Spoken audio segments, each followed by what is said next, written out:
Meski belum mendapatkan nama-nama anggota Dewan terpilih, Sekretariat Dewan Makassar mulai menyiapkan pelantikan anggota Dewan Perwakilan Rakyat Kota Makassar terpilih, salah satunya persiapan anggaran untuk penyediaan pakaian sipil lengkap dan pin emas untuk 50 orang anggota Dewan dan Ketua Dewan.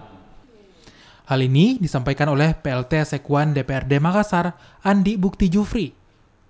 Sebanyak 650 juta rupiah anggaran disiapkan untuk pelantikan anggota Perwakilan Rakyat Kota Makassar.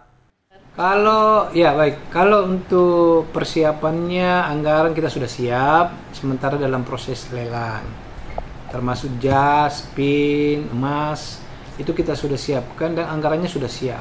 Sisa menunggu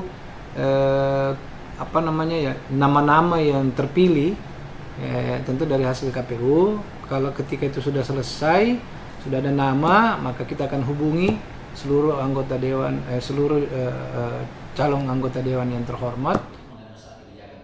Pengadaan akan dilakukan secara tender menggunakan anggaran yang telah disiapkan di APBD Pokok 2019 dengan total anggaran sekitar 650 juta rupiah yang terdiri dari pakaian sipil lengkap sebanyak 250 juta rupiah dan juga pengadaan pin emas 10 gram sebanyak 50 buah seharga 375 juta rupiah. Jas dan juga pin emas dipastikan telah siap digunakan oleh para legislator terpilih sebelum hari H pelantikan yang diagendakan pada bulan September mendatang. Nila Rustam, Kompas TV Makassar, Sulawesi Selatan.